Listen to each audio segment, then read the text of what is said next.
é que a gente faz para calcular os séculos? Vocês já sabem que um século tem 100 anos, não é? E que se vocês viverem 50 anos, vocês vão ter vivido meio século. Se vocês viverem 100 anos, vocês vão ter vivido um século. Então, vamos entender como é que isso funciona. A primeira coisa que precisamos saber é que para indicar os séculos são utilizados algarismos romanos e não números, certo? Então, para indicar qualquer século, nós utilizamos algarismos romanos.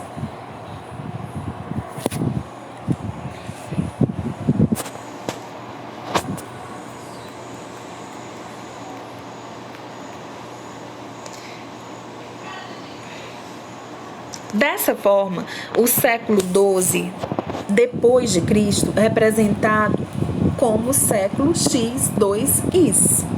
Se a data que estiver sendo examinada terminar em 2 zeros, o século será o próprio número. Vamos ver exemplos.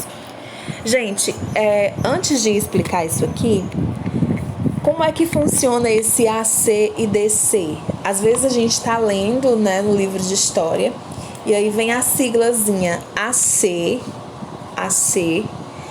e vem a siglazinha DC, né?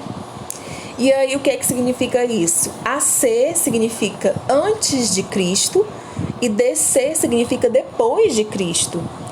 Por quê? Porque o calendário que nós utilizamos, o calendário cristão, que é o calendário que nós utilizamos, e nós brasileiros também utilizamos, ele tem como divisão o ano do nascimento de Jesus Cristo.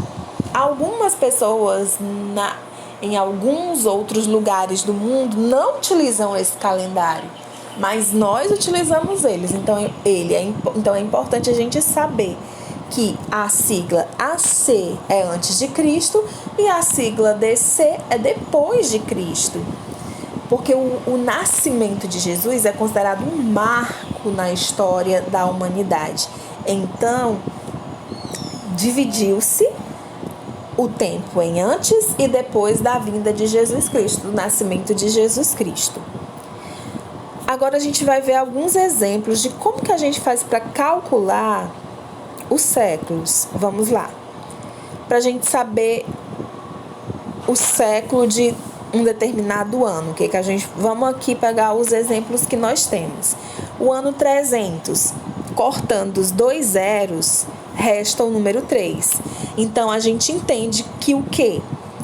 Que se eu estiver lendo lá no livro de história, quiser saber que ano foi, que século foi que tá o ano 300, eu vou cortar os 2 zeros que tem aqui no ano e vou verificar que só existe, depois de cortados os 2 zeros, só existe o 3. Então, resta o século 3. Então, eu descobri que o ano 300 faz parte do século 3.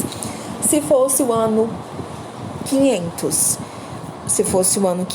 a gente cortava os 2 zeros e restava o quê? O número 5. Então, a gente ia descobrir que o ano 500 fica no século 5, certo? Ano 1700, cortando os 2 zeros, fica o quê? 17. Resta o número 17. Então, o ano 1700 pertenceu ao século 17. O ano 2000, cortando os 2 zeros, resta o quê? O século 20, o número 20. Então, o século 20, o ano 2000 faz parte dele, porque a gente cortou os 2 zeros e descobriu que o ano 2000 está dentro do século 20. Então, é bem facinho de entender isso aí. Mas, quando o número não termina em 2 zeros, como é que a gente faz?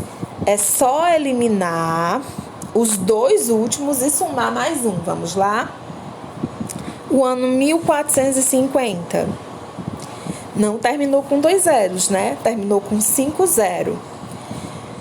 O ano 1450, cortando o 5 e o 0, somando o resto com 1, teremos 14 mais 1, que fica igual a século XV. Então, a gente vai fazer o quê?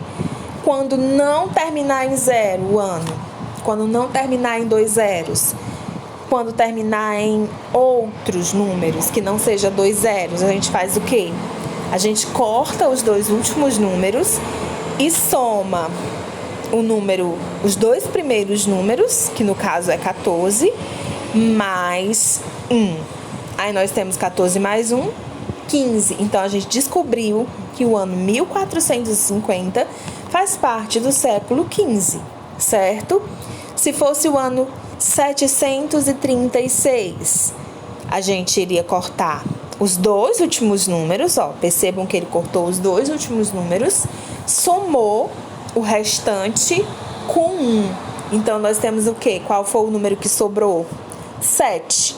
Então, nós temos 7 mais 1, 8. Então, a gente descobriu que o ano 736 faz parte do século 8. O ano 2001 cortou os 2 últimos números e ficou o quê? O 20. O 20. Então, somou 20 mais 1. 20 mais 1 é 21. Então, a gente descobriu que o ano 2001, porque cortamos os 2 últimos números, somamos o resto mais 1, 20 mais 1, 21. Então, o ano 2001 faz parte do século 21, que inclusive é o século que nós estamos, certo? Então, aí vocês têm uma tabelinha dos séculos, para que vocês possam entender melhor. Leiam essa tabelinha.